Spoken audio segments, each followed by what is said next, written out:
So multiple choice questions of audit हम discuss करेंगे आज। Multiple choice questions which is very very scoring segment during the time of exam. Like share और subscribe कीजिए please please please don't go, because अगर आपको ऐसा लगेगा कि अरे यार यहाँ पे तो सब्सक्राइबर कम है, व्यूज कम है, आई डोंट थिंक कि that is going to make difference. क्योंकि अगर आप यहाँ पे लेक्चर एक बार देखोगे ऑब्वियसली, बिकॉज मेरे साइड से फॉल्ट ये भी होता है कि I don't put video continuously, क्योंकि एल्गोरिदम ऐसे बोला गया है कि अगर आप वीडियो कंटिन्यूसली डालोगे तो ये कैच करेगा। I try my level best कि मैं अभी वीडियो डालना चालू कर दूं, and that is in a regular series. Okay, about the auditing. Okay, so today we are going to discuss with the audit के MCQ multiple choice questions and how the question का approach होना चाहिए from the student side, because 1 1 seconds are very important during the time of exams. And what are the points we need to consider during the reading of question? तो आज basically मैं आपको question भी read करने के लिए बताने वाला हूँ कि क्वेश्चन को रीड करके वहां पे इन्फेरेंस और वहां पे कंक्लूजन्स कैसे ड्रॉ किया जाता है। So without wasting the time let's start. So first case study लिया है यहाँ पे मैंने, ठीक है। तो और मैंने कोई केस स्टडी बनाया नहीं है, ये सब आपके प्रीवियस ईयर क्वेश्चन पेपर से लिया हुआ है। So that I have kept the benchmark, ठीक है। तो मेरे अपने कोई नोट्स नहीं होते, और फ्यूचर में जब मैं आपको ऑडिट पढ़ाऊंगा तो obviously I am going to apply the study material, ठीक है। ओके, सो यहाँ पे कोई नोट्स बनाने का कोई मतलब ही नहीं है, बिकॉज अभी वही तो सेम डायलॉग आने वाला है, टीसीडब्ल्यूजी दोस्त RGB governance, okay, applicable financial reporting framework, so everything is going to be coming in the same only, ठीक है। तो मैं नोट्स बना के कौन सा पढ़ा वहां पे चेंज कर देने वाला हूँ। Okay, so let's start. Skill Edge Learning Private Limited is the fastest growing company. अब जो ये फर्स्ट पैराग्राफ है, this is unnecessary, is going to waste your time during the exams, ठीक है। तो इसको तो आप निकाल। Okay, this is technically not going to make any difference in your solution. अब एग्जामिनर का यहाँ पे रोल क्या होता है, ठीक है। तो यहाँ पे मैं आपको समझा दूंगा कि एग्जामिनर का क्या पॉइंट ऑफ व्यू होता है and what he expects from you and how we need to be professional during the time of exams, ठीक है। स्टूडेंट नहीं भाई, professional. Like you are already a chartered accountant, you are already auditor of the company, ठीक है। तो how is going to be your behaviour and how is going to be your approach related with the problems and how you are going to calculate the solutions. So the first paragraph we are literally not interested because company का पे profile दे दिया हुआ है, ठीक है, ठीक है। बहुत सारे लोग बोलते हैं कि सर क्लाइंट के बिजनेस का नॉलेज होना चाहिए, ऐसा थोड़ी चले, ठीक है। तो मैंने बोला कि ठीक है, क्लाइंट्स के बिजनेस का नॉलेज तो होना चाहिए, बट बेसिकली मुझे जब एमसीक्यू सॉल्व करना है तो मेरे वो टेक्निकली कोई डिफरेंस तो देने वाला नहीं है, तो मैं फिर उसके बिजनेस में क्यों इंटरेस्ट हूँ। That's the point. So first paragraph, I am declining कि first paragraph is not going to make any technical difference. So एक disclaimer देना चाहूंगा because now I am continuously going to make the video on audit. तो disclaimer ये है कि यहाँ पे कुछ shortcuts, ठीक है, और कुछ शॉर्ट तरीके बताया गया है कि इधर ऑडिट में स्कोर कैसे करना है। Because many of the student keeps on saying कि सर अरे आप तो इतना कम पढ़ा रहे हो सर, तो पता है बाकी कितना आवर्स के लेक्चर्स होते हैं ऑडिट में, ठीक है। तो मैंने बोला कि बेटा वो सब चीज पे मैंने कभी रिसर्च नहीं किया है कि किसने कितने आवर्स का लेक्चर लिया हुआ है। मुझे पता है कि ये कंटेंट इतने वक्त में फिनिश होता है और मैं इतने वक्त में फिनिश कर देगा, ठीक है, without wasting the time of the student and my time also, ठीक है। ओके, सो ये डिस्क्लेमर था, ठीक है। And rest depends upon you कि आपको सब्सक्राइब करना तो आप सब्सक्राइब करो, लाइक करो, ओके, वट एवर। अब फाइनेंशियल ईयर 24-25 का Skill Edge decided to appoint T, T को अपॉइंट किया यहाँ पे associate, obviously new statutory auditor है। रिप्लेसिंग मतलब ये प्रीवियस ऑडिटर को रिप्लेस करेगा, प्रीवियस ऑडिटर जो है वो है एस, वो है एस। तो नया ऑडिटर है टी और जो प्रीवियस ऑडिटर है वो है S. As per the professional requirement के हिसाब से देखो, यहाँ पे आप पैराग्राफ को इग्नोर भी कर सकते हो कि यहाँ पे this paragraph also doesn't make any, क्योंकि यहाँ पे आपने 2 लाइन रीड कर लिया हुआ है। 2 लाइन रीड करके यहाँ पे आपने कंक्लूजन ये निकाला कि ठीक है यार, नया ऑडिटर को अपॉइंट किया हुआ है, नया ऑडिटर तो पुराने ऑडिटर को कंफर्मेशन तो देगा ही, ठीक है। या तो फिर प्रोफेशनल रिक्वायरमेंट है तो ऑब्वियसली उसको तो इन्फॉर्म करेगा, विदाउट इन्फॉर्मिंग तो आगे नहीं बढ़ेगा, ठीक है। सो यहाँ पे देखिए कि during the exams these 2 paragraph again is not going to make any technical difference. Look at this, ठीक है। एमसीक्यू, एमसीक्यू ये कोई टेक्निकल डिफरेंस नहीं करने वाला। Okay, so now the next, अब प्लानिंग फेज का देखते हैं कि एंगेजमेंट पार्टनर सीएटी जो अब नया ऑडिटर बना हुआ है, ठीक है, fix tolerable misstatement limit at 1 lakh, ठीक है, verifying the company revenue from online courses obviously. यहाँ पे मुझे पता चले कि जो क्लाइंट है वो मेरा ऑनलाइन कोर्सेज में डील कर रहा है। Later after reassessing the overall materiality the partner increase the limit to 2 lakhs। Increase increase कर दिया उसने, तो मतलब जो 1 लाख का मिस स्टेटमेंट का लिमिट था मटेरियलिटी का, उसको करके 2 lakhs कर दिया, मतलब 2 times कर दिया हुआ है। A newly joined audit assistant was unsure how this change will affect the sample size for testing revenue transaction। Revenue transaction, अब यहां से काम कर, ठीक है, let us make some conclusion over here. Because during the time of exam students क्या करते हैं कि जब वो रीड करते हैं तो वहां पे कुछ चीजों को कंक्लूड नहीं करते। You need to make a conclusion, because यहाँ पे भी अगर आप 5 क्वेश्चन अटेंड कर रहे हो तो ऑब्वियसली 10 तो आपको आराम से मिल जाएगा। अब यहाँ पे कंक्लूजन क्या हो रहा है कि जो 1 लाख का था मिस स्टेटमेंट का लिमिट, वो अब वो 2 लाख हो गया है। तो ऑब्वियसली यहाँ पे जो डॉक्यूमेंटेशन पहले लगते थे ज्यादा, अब वो कम लगेंगे क्योंकि आपने लिमिट तो इंक्रीज कर दिया हुआ है। ठीक है, तो मतलब 1 लाख का सीधा आपने 2 times कर दिया हुआ है, एंड दैट इज 2 lakhs। तो ऑब्वियसली द डॉक्यूमेंटेशन और जो आपके यहाँ पे सैंपल साइज है, सैंपल साइज है, ओके सॉरी, सैंपल साइज है, वो कम लगेगा। ठीक है, अब इंटेंजिबल का एग्जामिनिंग किया हमने, ओके, और इंटेंजिबल तो मैं सिर्फ यही पार्ट पढ़ूंगा, इंटेंजिबल एसेट्स, बिकॉज मुझे पता है कि अगर ये स्कूल है ऑनलाइन कोर्सेज में डील कर रहा है तो इंटेंजिबल होगा। तो अब मुझे ये रीड नहीं करना कि while examining intangible asset in the scale as book the auditor review the following expenditure unnecessary, don't waste your time during the exams. ठीक है, ओके। और मेरे लेक्चर थोड़े रिस्की भी होते हैं, तो मैं पहले ही आपको बता देता हूँ कि मेरे लेक्चर रिस्की भी होते हैं, okay, because point to point में बात करूंगा। Like you are already a chartered accountant, आप बन चुके हो, मैं आपको ऑलरेडी सीए बना दूंगा। ठीक है, मैं ऑलरेडी सीए बना दूंगा, अजम्पशन है ये, ठीक है। तो मतलब सीए बना दूंगा मतलब सर क्या बोलना क्या चाहते हो? Okay, wait relax. मैं ये बोलना चाह रहा हूँ, ठीक है, कि आप जब केस सॉल्व करोगे तो you need to believe yourself that you are already a chartered accountant, you are already audited. तो जब आप उस स्टेट ऑफ माइंड में जाओगे तो थोड़ा सा सीए को फील करो कि हाँ मैं सीए हूँ। प्रोफेशनल स्केप्टिसिज्म, ठीक है, material misstatement, errors and fraud को मुझे कम करना है, true and fair view, opinion देना है मुझे, मेरा कंक्लूजन पॉइंट है ओपिनियन देना। ठीक है, ये चीज को मैं आपको बोल रहा था फील करने के लिए, क्लियर? ओके, तो उसमें क्या होगा कि थोड़ा कॉन्फिडेंस लेवल और इंक्रीज हो जाएगा, और यही कॉन्फिडेंस लेवल हम अपने स्टूडेंट्स में इंक्रीज करते आए हुए हैं, and we have got a very fantastic result also. ठीक है, तो 6 लाख रुपए स्पेंड किया है इन हाउस रिसर्च पे, unique student performance database collect करने के लिए, intended to enhance marketing effectiveness. ठीक है, तो 6 लाख रुपए हमने खर्चा किया हुआ है। तो स्कूल ने 6 लाख खर्चा किया ना, ऑलरेडी यूर ऑडिटर, और यहाँ पे आप स्कूल को पूछ रहे हो कि भाई 6 लाख रुपए कहाँ पे किया हुआ खर्चा। तो देखो एक यूनिक स्टूडेंट परफॉर्मेंस डेटाबेस हम लोगों ने किया हुआ है, और ये इन हाउस है, ये इन हाउस है, हमने कहीं से परचेस नहीं किया भाई। ठीक, 5 lakhs paid for software integrated.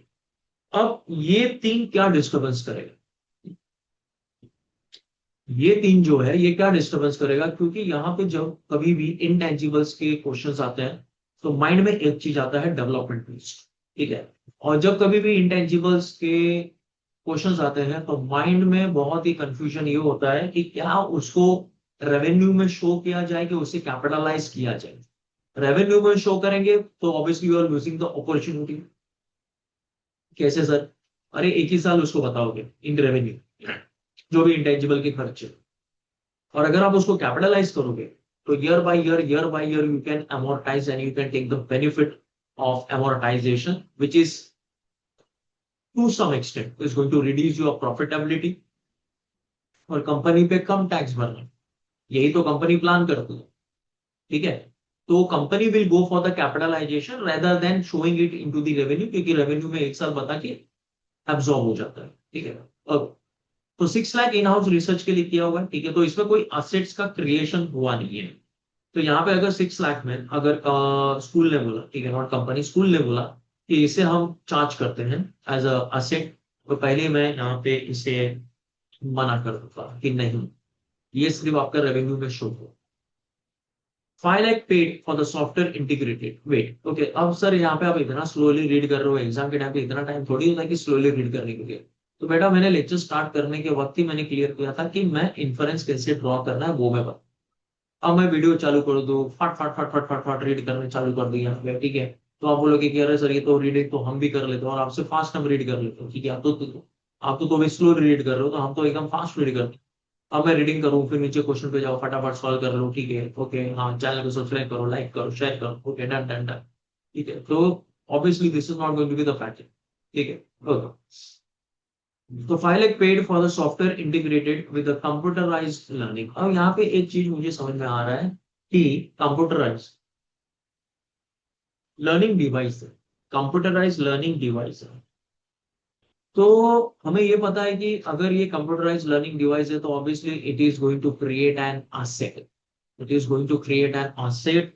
तो मैं 5 लाख को करूंगा कैपिटलाइज, 5 लाख को मैं करूंगा कैपिटलाइज क्योंकि ये असेट क्रिएशन कर रहा है। Similarly 3 lakh stand alone accounting software use by finance department. अब मैंने ये अकाउंटिंग सॉफ्टवेयर भी लिया, ठीक है, accounting software. Obviously accounting software is a capital expenditure for me, accounting software is a capital expenditure for me, and any capital expenditure, mostly capital expenditure attracts depreciation।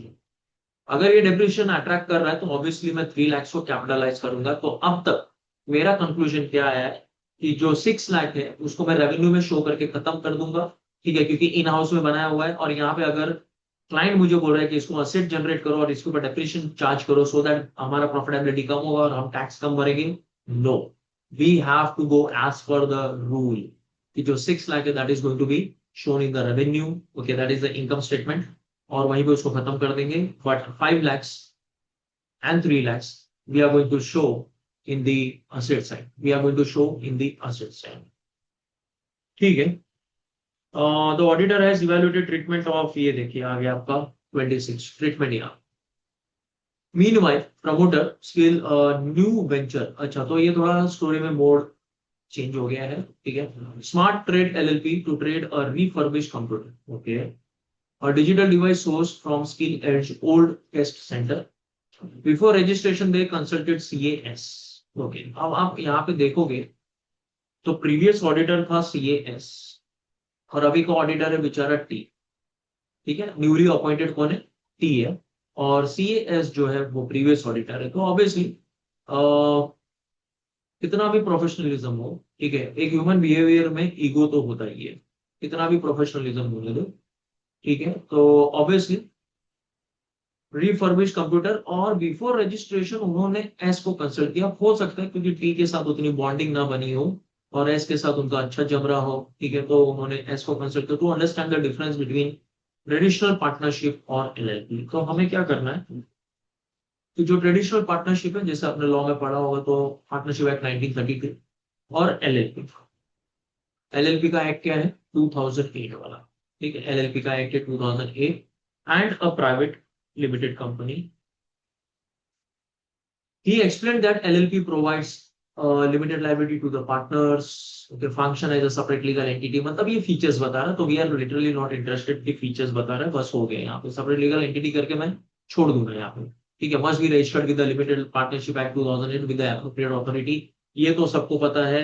और यहाँ पे examiner is unnecessary wasting your time, please try to understand that, okay. So August 2025 में Piyush partner in charge of the finance LLP contact CAS कौन था, जो पुराना वाला है, ठीक है, to conduct the audit 24-25 and complete the statutory filing unaware about the prescribed due dates of filing, okay, ठीक है। यहाँ पे आपका केस खत्म होगा, ठीक है। तो अब जब हमने इस केस को पढ़ा तो the reading should be like that कि once you are reading the case study तो केस स्टडी को आप पूरा डोमिनेट करो। It is not like that कि मतलब कि जब आप क्वेश्चन पे आओ तो फिर से एक बार जाके आप केस स्टडी को रिफर करो। अब अगर एज अ स्टूडेंट मैं अगर आपको बताऊं तो ये पूरा केस एक स्टूडेंट के माइंड में पूरा फ्रेश है, पूरा फ्रेश है कि मतलब कि कॉन्सिक्वेंसेस क्या क्या हुए।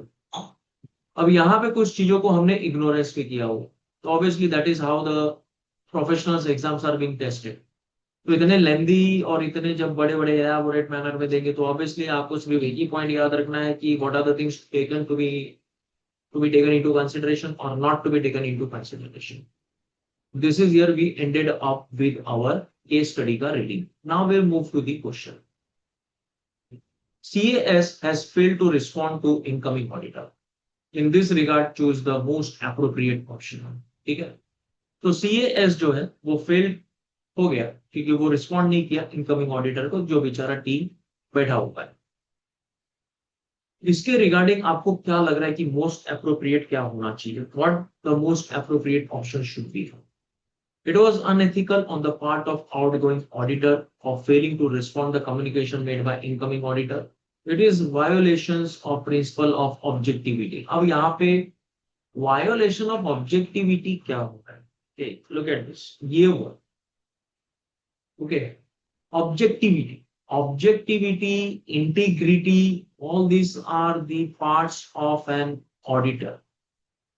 यहाँ पे fail to respond, okay, fail to respond. तो फेल्ड टू रिस्पॉन्ड का ऑब्जेक्टिविटी से कोई लेना देना नहीं। ऑब्जेक्टिविटी का मतलब है कि आपका एक कॉन्क्रीट पॉइंट है कि मतलब कि आपको ये काम करना और आपका ऑब्जेक्ट क्लियर, ठीक है। तो यहाँ पे CAS has failed to respond to the incoming auditor is not the objective, ठीक है। अगर ऑब्जेक्टिव आप बोल दो तो यहाँ पे थोड़ा प्रोफेशनलिज्म का थोड़ा क्वेश्चन मार्क आ जाए, ठीक है। सो ऑब्जेक्टिविटी की वजह से ए वाले को मैं डिक्लाइन कर दूंगा कि A will not be the option, because ये मेरे क्वेश्चन को मैच नहीं कर रहा है, क्योंकि वहां पे वो फेल्ड हो गया रिस्पॉन्ड करने के लिए और ये किसी का ऑब्जेक्टिविटी नहीं। It was unethical on the part of outgoing partner for failing to respond to communication made by incoming, okay, ठीक है, वही दिया जो पहला सेंटेंस है। It is violation of principle of professional behaviour, yes, absolutely professional behavior, okay, क्योंकि when the CAS is going to be fail to respond to T, तो T बोलेगा is this kind of professional behavior you have, ठीक है, is this kind of professional behavior you have। वो उसको ये नहीं बोलेगा कि क्या ये तुम्हारा ऑब्जेक्टिविटी है, बिल्कुल नहीं, ठीक है। तो I think so will go with B, perfect. अब बी आ गया है तो रेस्ट ऑफ द थिंग्स को चेक करने की जरूरत नहीं है। Okay. Yes. In the given case scenario, if the tolerable misstatement, हाँ, ये मुझे याद है कि tolerable misstatement जो 1 लाख का था उसको बढ़ा के 2 लाख कर दिया गया, increase to 2 lakh. How will it affect the sample size? जाहिर सी बात है, अब सैंपल तो कम लगेगा यार, ठीक है। जब 1 लाख का टॉलरेबल लिमिट था तो आपके पास सैंपल साइज ज्यादा लगे, लेकिन अगर आपने टॉलरेबल लिमिट बढ़ा दिया, 2 लाख कर दिए, तो ऑब्वियसली सैंपल साइज आपका डिक्रीज हो जाएगा, ठीक है। तो सैंपल साइज विल डिक्रीज, और अगर ये 3 लाख 4 लाख हो गया तो और भी अच्छी बात है। तो जितना अमाउंट बढ़ते जाएगा, ठीक है, यस सर, वहां पे नेगेटिव रिलेशनशिप है क्या, कि मतलब जितना अमाउंट बढ़ते जाएगा सैंपल का साइज उतना कम होते जाएगा? Absolutely getting it. So in the given case scenario, it is if the tolerable is increased, so obviously the sample size will decrease. Okay, so which of the following conclusion about the skill? देखिए, आप जितना fast और जितना अच्छे से case को read करोगे, then again when you coming to the question you no need to read the case. यही टेक्निक्स, स्मॉल स्मॉल टेक्निक्स जो है ये मैं आपको बताते रहूंगा। तो इसलिए मैं आपको कह रहा हूं कि अगर आप चैनल को सब्सक्राइब करो, ठीक है, आपकी मर्जी है करना है तो करो, तो नहीं है, कोई इशू नहीं है। सो दैट, एंड अगर आप कर रहे हो गलती से, अगर आपने सब्सक्राइब भी कर दिया हुआ है तो नोटिफिकेशन ऑन कर देना, so what ever the updates you will be getting it, and obviously the exams are on, okay, exams are on मतलब next month में exams हैं। which of the following conclusion ये देखिए about the skill intangible asset याद है? yes, 6, 5 और 3, look at this, 6, 5 और 3, ठीक है, यहीं पे हमने कंक्लूड किया था और ये इसी को लेके यहाँ पे क्वेश्चन पूछा होगा। Which of the following conclusion about the skill edge intangible assets? Expenditure is most appropriate. Expenditure, look at this.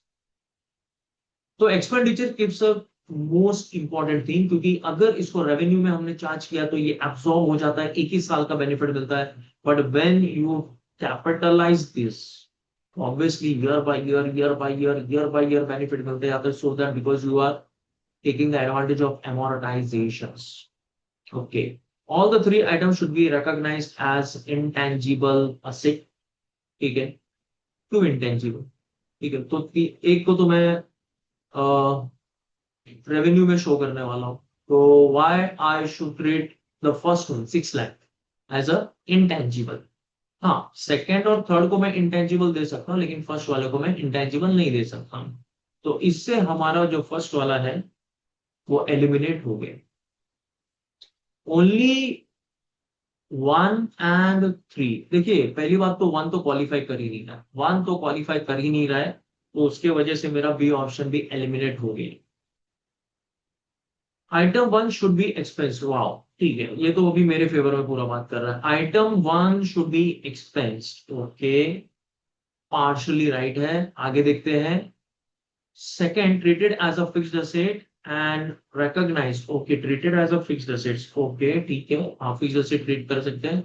And recognise as a intangible, okay, तो ठीक है, ट्रीट किया एज अ फिक्स्ड असेट्स और intangible, तो obviously I think so ये वाला perfect है। यह स्टैंड अलोन अकाउंटिंग सॉफ्टवेयर है, तो obviously this is going to be the intangible, क्योंकि ये सॉफ्टवेयर है और यहाँ पे computer software integrated computerised learning device लिया है यहाँ पे, so device stands for fixed assets, और यहाँ पे सॉफ्टवेयर है तो इंटेंजिबल है। We will go with C, C option, yes, तो C option is the correct one, C option is the correct one. Let's check, ठीक है। अब जैसे वो स्टोरी में मोड चेंज हो गया था ना, हाँ, कि उसे एलएलपी करना है और वो प्रीवियस ऑडिटर एस को कंसल्ट कर रहा है कि हमने सुना है कि काफी फीचर्स अच्छे होते हैं एलएलपी के, तो हमें एक काम करना है, हमें रजिस्टर्ड करना है from this company partnership to LLP, limited liability partnership, that is 2008। Which of the following correctly describe the statutory framework applicable to Smart Trade LLP? LLP must have at least 2 designated partner who must obtain DIN. DIN क्यों लेंगे ये? ठीक है, DIN क्यों लेंगे? No, director identification number क्यों लेंगे? Designated partner होते हैं। अगर आपने LLP 2008 किया होगा तो वहां पे डेजिग्नेटेड पार्टनर होते हैं, तो DIN क्यों लेंगे? LLP must have at least 2 partner, of which one must be designated and it is registered with the ministry of corporate affairs. अरे भाई, इतना बड़ा तो नहीं हो गया एलएलपी 2008, सर्टन फीचर्स क्या दे दिए कि ये तो सीधा मिनिस्ट्री तक पहुंच गए। ओके, फीचर्स अगर इसे कंपनी जैसे दिए तो इसको मिनिस्ट्री तक पहुंच गया, ये मिनिस्ट्री तक नहीं जाता, ये आरओसी तक ही सीमित है ये, ठीक है। एलएलपी उतना भी कैपेबिलिटी नहीं हुआ है कि ये सीधा मिनिस्ट्री तक चले जाए, आरओसी तक जाएगा, तो मैंने बी को डिलीट कर दिया। LLP must have at least 2 designated partner who must, yes, designated partner आ गया, identification number, yes, perfect है, and registered with the ROC, perfect है, तो C option। This is how you are going to enjoy during the time of exam, ठीक है, relax, stay cool, and अपने आप scoring अच्छा होते जाएगा, no panic, nothing, enjoy the question, मैं यहाँ पे क्वेश्चन को एंजॉय कर, ओके। पीयूष अप्रोचेस CAS, पुराना वाला, ठीक है, for audit and filing of FY 2024, which outcome is the correct, ठीक है। अब पीयूष जो है अप्रोच किया CAS के पास, तो कौन सा चीज यहाँ पे करेक्ट है? Annual return filing will be delayed as every LLP would be required to file an annual return in the form 11, okay, within 60 days, within 60 days। अब जहां तक अगर आपको LLP याद है, लिमिटेड लाइबिलिटी पार्टनरशिप, तो जब कभी भी LLP अगर अपने अकाउंट्स को क्लोज करता है तो विदिन 60 डेज उसको वो फाइलिंग करता है closure of the financial year से लेके 60 डेज। तो ऑब्वियसली ऑप्शन ए मेरा हो गया, ठीक है। तो I am not going to test B, C and D, ये मुझे टेस्ट करने की कोई जरूरत ही नहीं है, because I got the answer at A. Yes, so this is what I covered in the today's session, और ये मैंने आपको बताया कि आपका अप्रोच कैसे होना चाहिए during the time of exam for multiple choice question, okay. So now the upcoming video, again I am going to come with some new technique कि उसे रीड कैसे करना है, केस स्टडीज है, मजे करेंगे। ओके, एंड एकदम रिलैक्स वीडियो होगा, कोई ऐसा नहीं कि yes we are now back okay ये वगैरह कुछ नहीं है, आराम से रिलैक्स हो जाओ। ओके, कोई इतना मतलब हाइपर होने की कोई जरूरत नहीं है। ओके, कोई रॉकेट साइंस नहीं है, सिंपल है। फाइनेंशियल स्टेटमेंट बन जाता है, एक ऑडिटर को बुलाते हैं, ऑडिटर को बोलते हैं कि भाई चेक कर लो इसके अंदर जो पेपर में डाला हुआ है, जो इन्वेंट्रीज का अमाउंट है, जो रिसीवेबल का अमाउंट है, वो करेक्ट है या नहीं, वो चेक कर लो और फिर आप अपना ओपिनियन दे दो। ठीक है, वही होता है फिर TCWG, material misstatement, free from error and frauds, फिर इंटरनल कंट्रोल सिस्टम। ठीक है, बस यही सब चीज चलते रहता है ऑडिट में। बाकी कोई इतना बड़ा कोई रॉकेट साइंस नहीं। ओके, तो stay cool and wait for the next video. Till then, take care.